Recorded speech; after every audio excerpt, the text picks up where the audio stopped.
Bald and Blonde. Welcome to the Mindset Evolution podcast. The podcast to get tools for a powerful mind you can use immediately every day. Get tips, tricks, skills, and inspiration to create what you desire and achieve a content life wherever you are. And here are your hosts, Kathy Tate and Daisy Pup. And hello, everybody, and welcome to another episode of Bald and Blonde Mindset Evolution, the podcast that gives you tools for a powerful mind. I'm Kathy Tate, your host from Australia. With me, as always, your host from America, Daisy Pup. Hi, Daisy. Hello, my dear Down Under. I'm over here. Good to see you, good to hear you, and I'm very much looking forward to recording another episode with you after we had a tiny little break due to my voice was not as happy and most likely not too recognizable over the past 10 days. And so I'm glad that I'm back and most likely recognizable again. Yes, you were sounding a little bit nasal there for a few days, Daisy. Well, it happens, and it even happens to me. It can happen to all of us, and I very much trust my immune system. That's what it's there for, and I supported it the best way I could, and, well, here I am. Well, I applaud you for that attitude, and as it happens, that is today's episode topic, attitude. So you introed it really well without even knowing. Thank you. Thank you. Intuition is a very beautiful thing when it works well. And so let's do attitude. I very much appreciate that topic because it is totally underestimated, I think, and it can be developed. It can be adjusted quite nicely. And the results will never be the same again. Never again. I rarely use generalizations. Yes, it is rare for you. Well, let's start with explaining or defining what attitude is to our audience, shall we? Well, I think you go ahead because you knew the topic way before I did. So what is attitude, dear Kathy? What's your definition of attitude? Nice fling back there, Daisy. Well, I haven't looked it up or anything, so I've got no dictionary definition for you. But I would say that attitude is the way we handle things. So everybody processes an event in a different way. And I think your attitude can help with that processing and have better outcomes if it is positive. So to me, an attitude is how you perceive and handle things and the way you look at them and then act upon them. It's all part of that. That's not a very clear definition, but I'm just winging it here on the spot and telling you what I think as I think it. I totally appreciate, and I think you winged it very well. Actually, I think it is important to point out that it is a manner of thinking, feeling, and therefore then behaving. But where does it come from? It is a reflection of the state of mind, where I'm coming from. So actually, it's what's inside of me is being reflected into the outer world. What's inside of me will reflect and impose on my thoughts.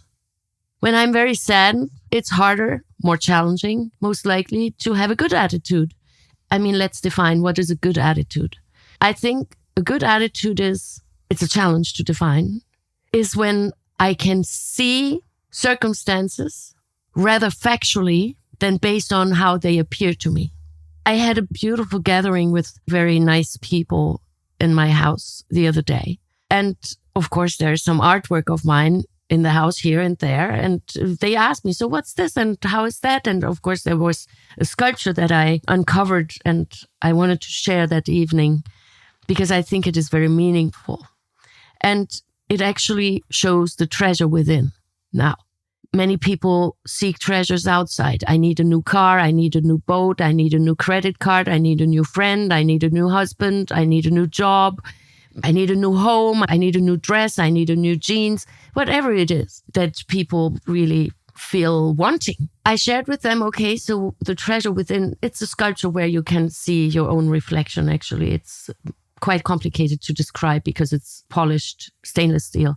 It's even challenging to photograph the piece. But there was another piece that appears as if it was an empty piece of canvas. Why? Because there's nothing on it, but behind it is a light. And when you switch that on, then you see a portrait that is drawn on the reverse of the canvas.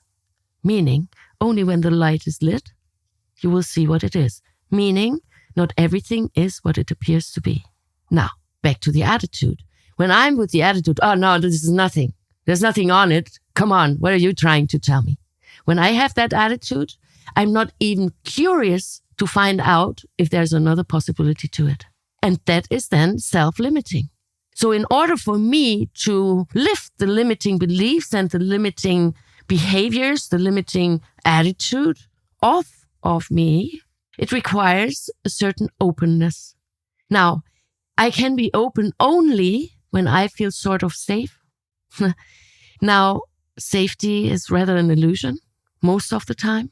I'm not speaking about where there are upheavals. I'm not speaking about countries where there's war or where there's a rebellion. I'm not talking about that because that is very real.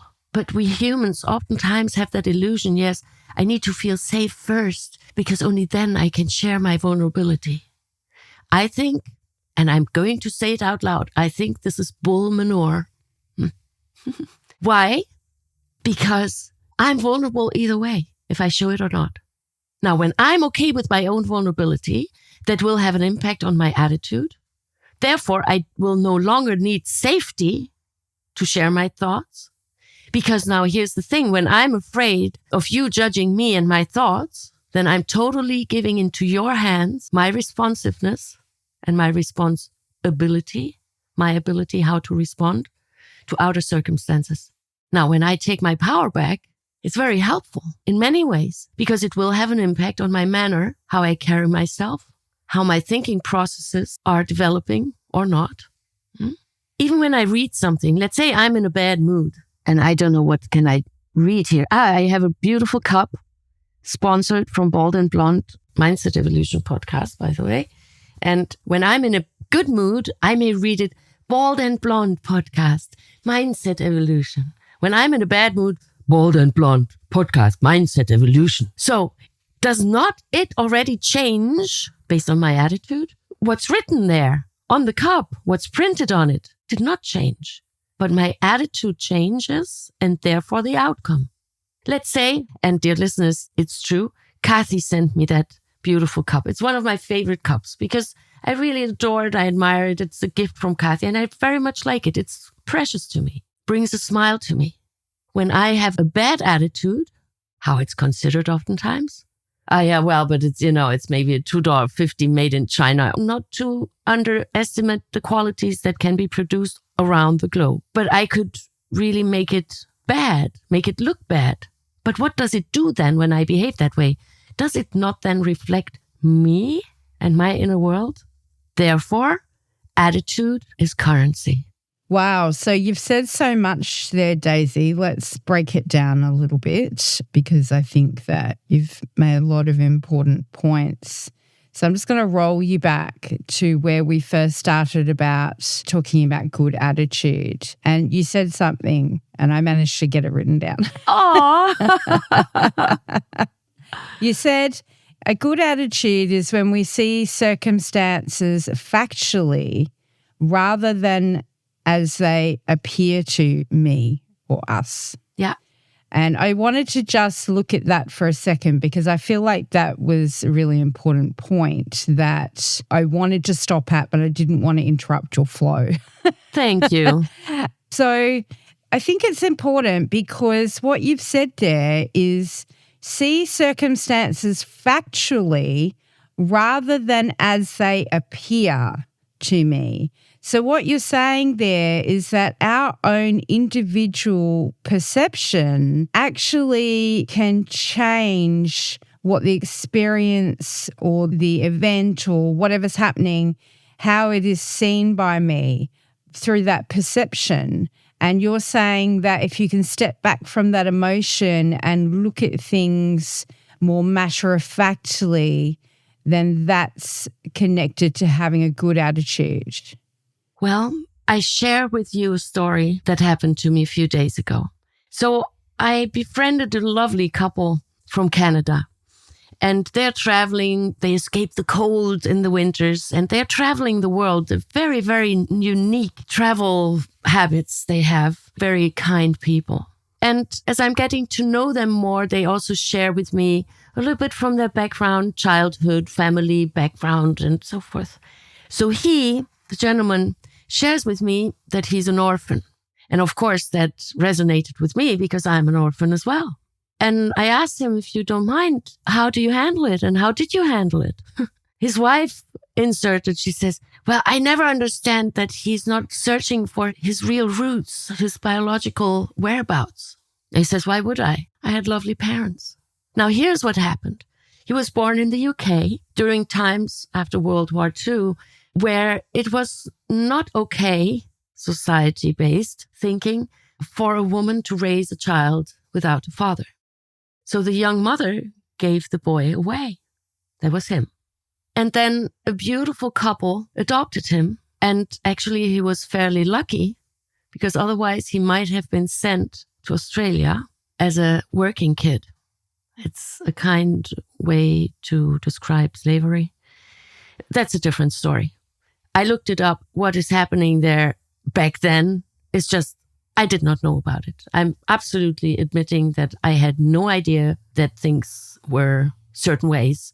And I'm very impressed by his attitude because he said, oh yeah, and I was lucky. And then when I was 7 years old, my dad told me that I was adopted.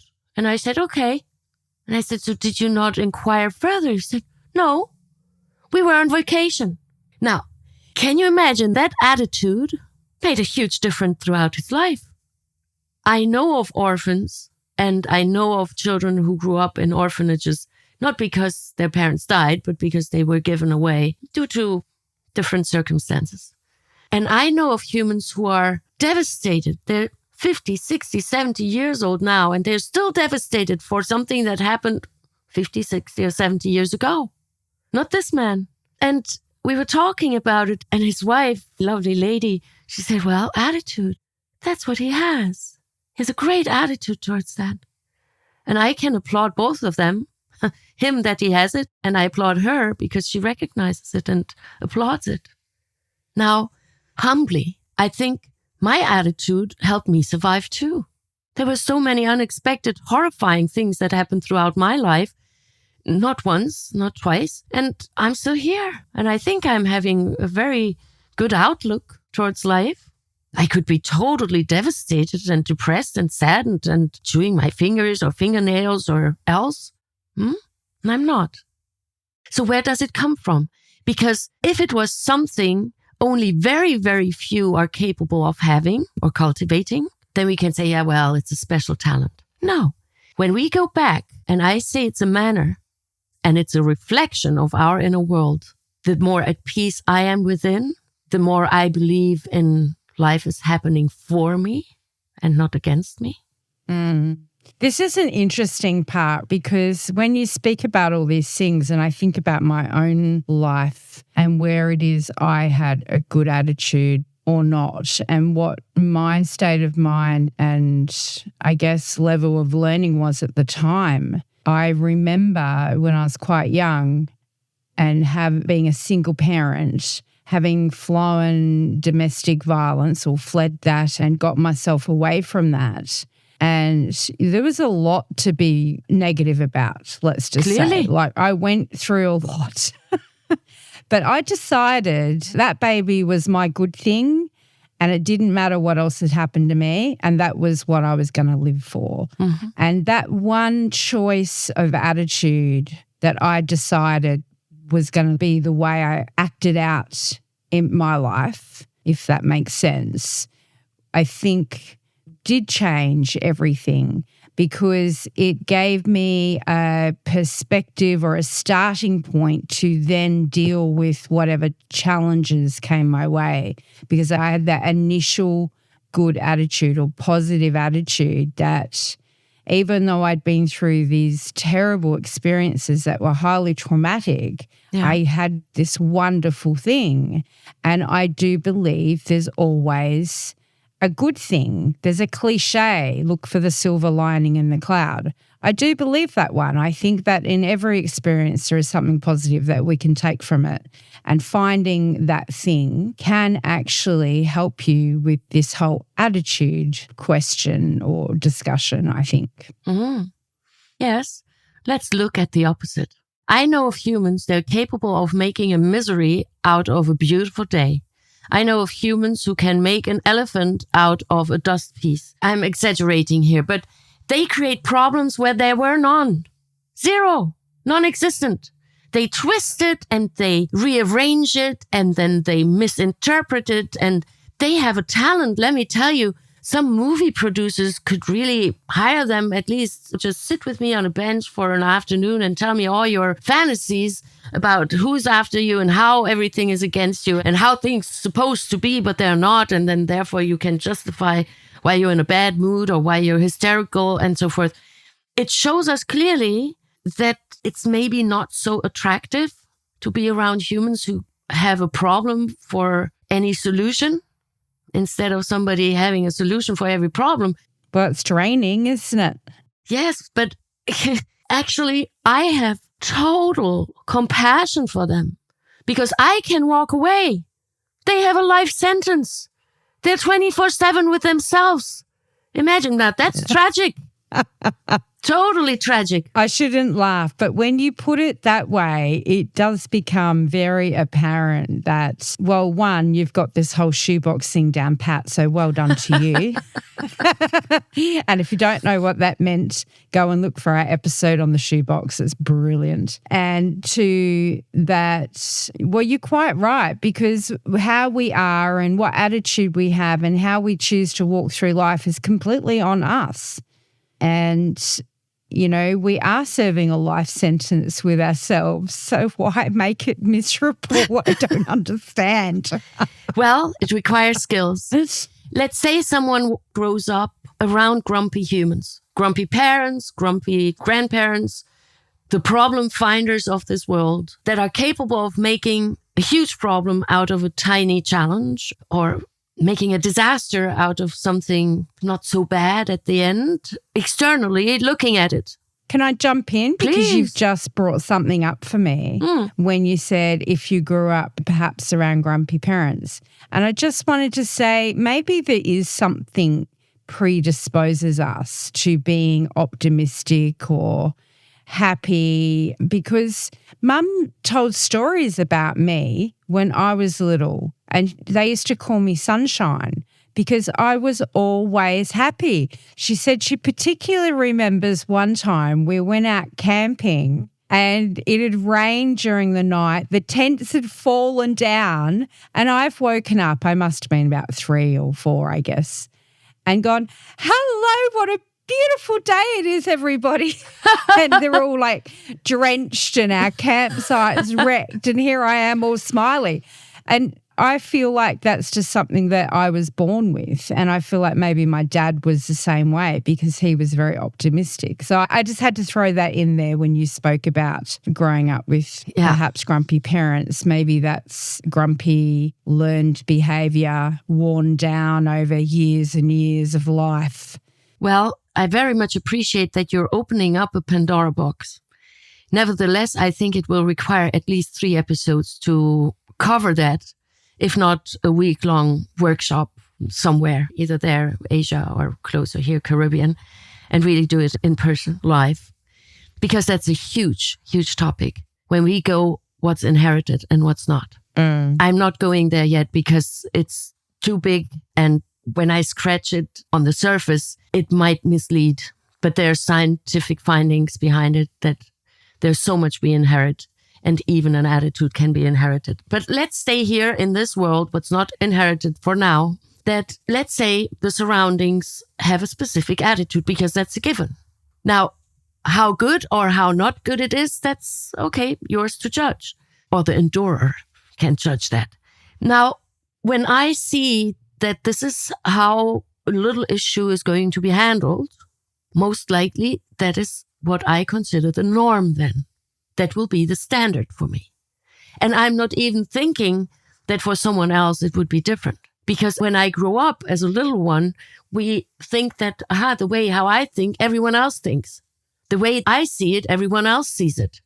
I remember when I was little and we played hide and seek, and I was maybe 2.5 years old. I was brilliant enough. I thought, okay, so I close and cover my eyes and no one can see me because I can't see them. Of course, I didn't become invisible, but that's what I believed. Most likely there are many children who have similar experiences when they're little. When we grow up, let's say somebody who is emotionally or verbally abusive, we grow up with them, then that is familiar to me. That doesn't mean I like it, doesn't make it right, but it becomes familiar to me. So therefore, when I go and visit somebody and they also yell and scream and call one another's names, then for me that's okay, so they do that too. There's nothing new for me. It's shocking for me when I grow up in a loving, peaceful, kind, very respectful, well-spoken home. Makes it very different. Then it will be shocking for me that someone raises their voice. So, does that impact our attitude? Yes. Now comes the learning experience. Let's say, so maybe I'm experimenting with some toys or wood blocks or with my dolls, and I find it's fabulous. And let's say I have an older sibling who is quite in a bad mood for whatever reason, and they just make that comment that's really hurtful for me. That already has an impact on me, and that maybe later on, I'm not so freely experimenting with the wooden blocks and I'm not freely playing with my dolls.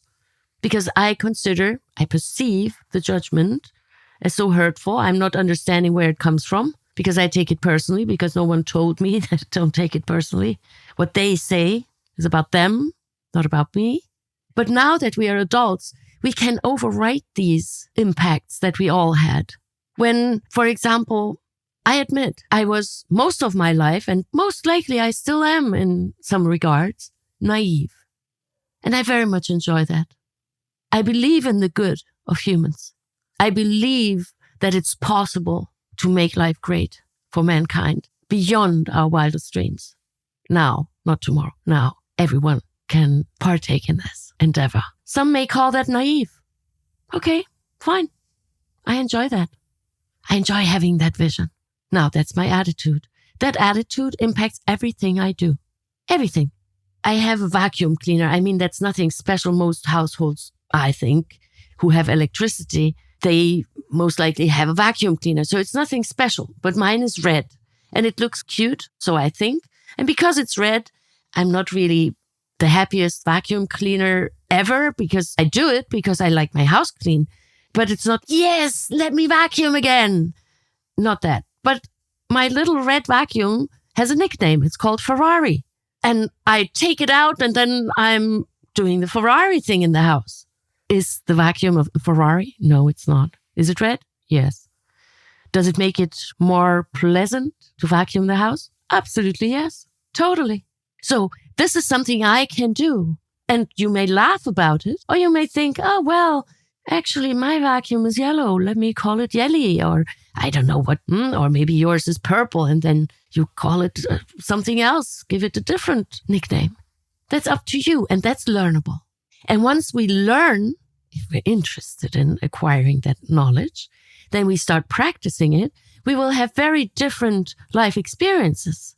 Because with a great attitude or with a positive attitude, okay, so let's find the solution.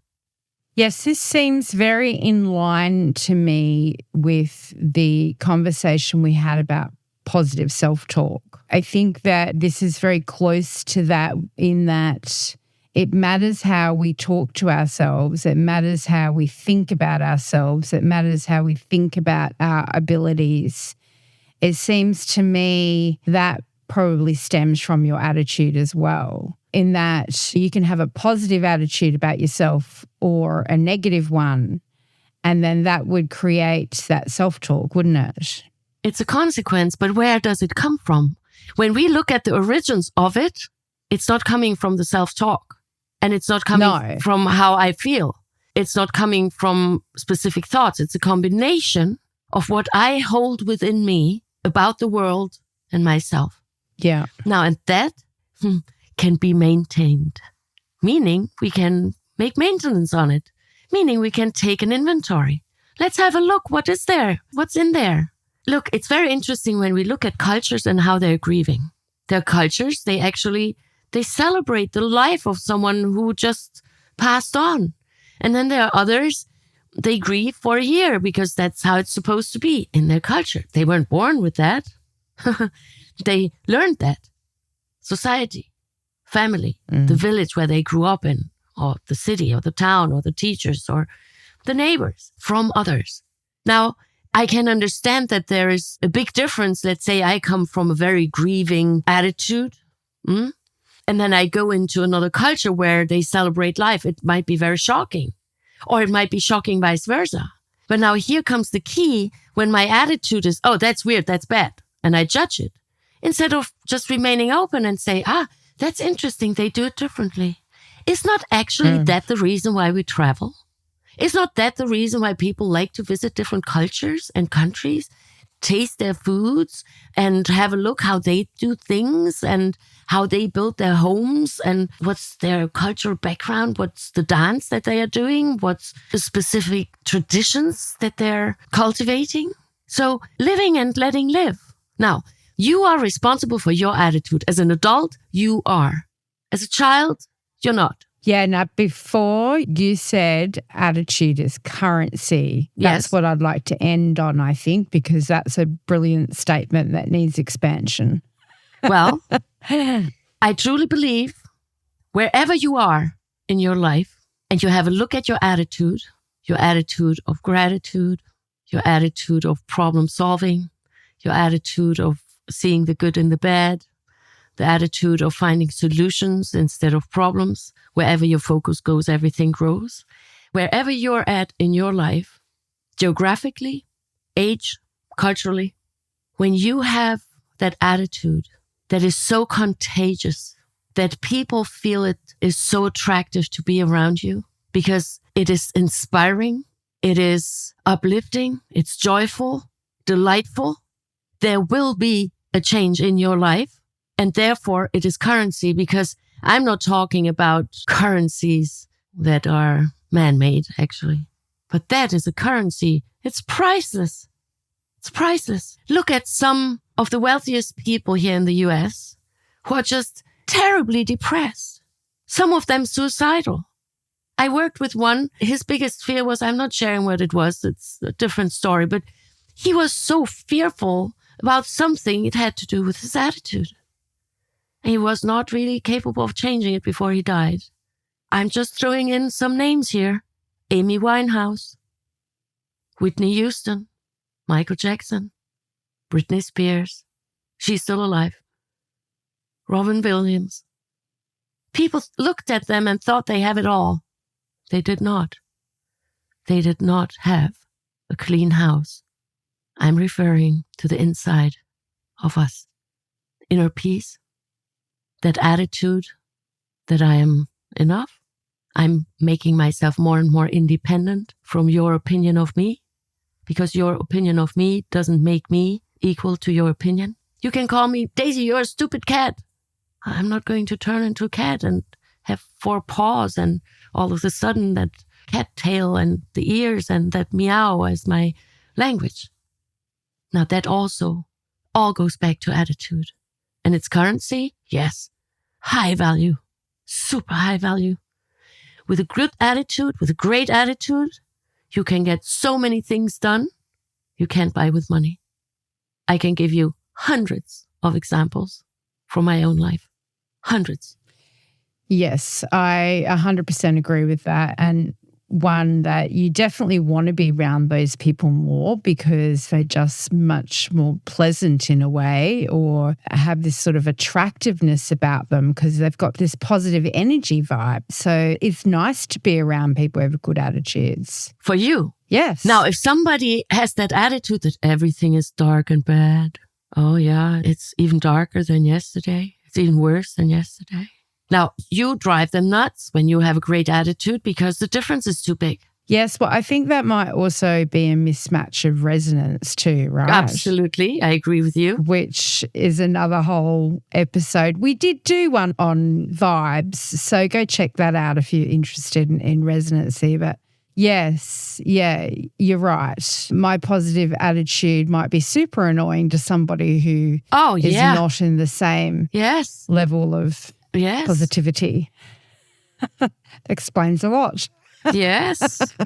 And let's say I'm in the mood, please give me some pity me. And then you come in with your, okay, so now what can I help you? Let me lift you up. How can we get you out of this? But I'm so comfortable in this. Come here and be also pitiful for a little bit. Now then we can be friends. Maybe then you have the chance to pull me up. Question is, what's your attitude all about? And what's your goal? And whose shoebox is whose? And what's your responsibility and what's not? Fine line. Very fine line. Yeah, sure is. But when we understand that we can only inspire and bring that spark alive again, that curiosity in someone, that is most likely when they may be more and more open. Okay, you know what? I'd like to have a little bit of that. I'd like to cultivate that a little bit. And then people copy. So how are they doing it?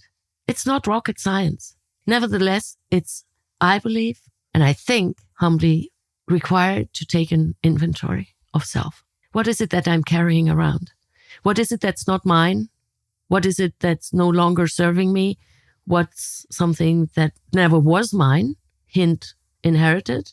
And let's transform it. It's possible. Again, it's not rocket science. That's about attitude. And I, truly believe attitude is currency. There are so many things you can't buy with money. Impossible, especially inner peace. Absolutely. What do you guys out there think? I think that was a fantastic conversation about attitude. And we're going to wrap it up there. We'll be with you again next week with another episode. We are Bold and Blonde. Mindset Evolution. And please consider supporting us. Go to www.boldandblonde.live and find ways how you can help us make this world a better place. Together, we can do that. Thank you for listening in to the Bold and Blonde Mindset Evolution podcast. Please share our podcast with your family and friends. Together, we make this world a better place. For you, for us, for future generations. Visit us at boldandblonde.live to get freebies, give feedback, and even support us with as little as $1. Talk to you soon.